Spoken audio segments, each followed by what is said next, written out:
A to Z of economics और finance for kids में आज बारी है ई की।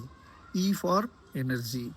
यार एनर्जी के बिना ना मॉडर्न सिविलाइजेशन चलेगी नहीं, एक दिन में ही रुक जाएगी।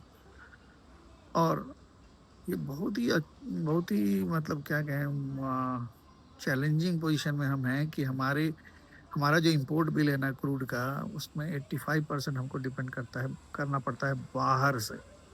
बाहर से इंपोर्ट नहीं आए तो 85% के करीब, 80 to 85% हमारी नीड जो है वो पूरी नहीं होती है।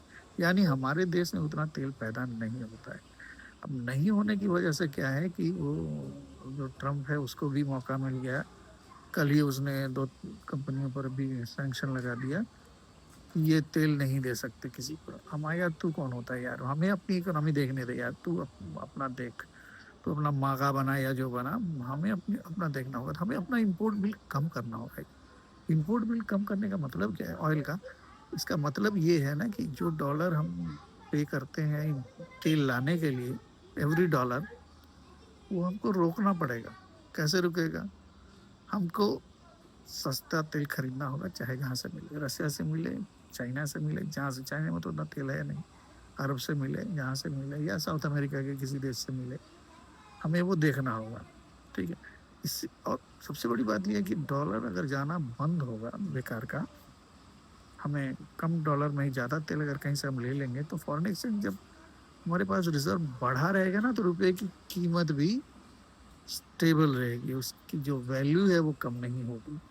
वो इस तरह का है कि रिजर्व अगर बढ़ता है ना, तो रुपया स्टेबल रहेगा। अभी 90 के करीब है, प्रति डॉलर 90 हो गया है।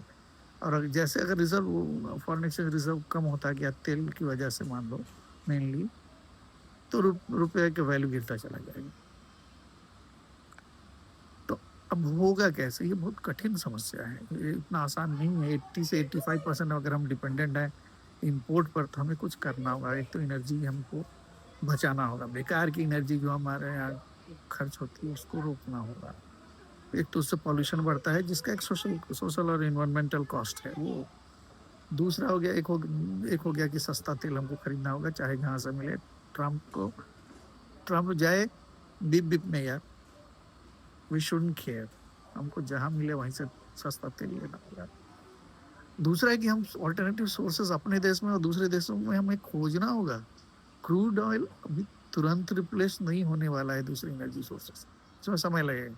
20 से 30 साल लग जाएंगे हो सकता है, कम से कम 10 साल तो लगेंगे ही। तो इस बीच हम तेल अपने देश में कहाँ कहाँ एक्सप्लोर कर सकते हैं, कहाँ हमें क्रूड ऑयल मिल सकता है, ये सब देखना होगा। तो यही है आज का ई फॉर एनर्जी। इससे हमको सबक लेनी होगी, क्योंकि हमें रुपए के वैल्यू को गिरने नहीं देना है। हर फॉरेन एक्सचेंज का एक एक यूनिट बचा के रखना।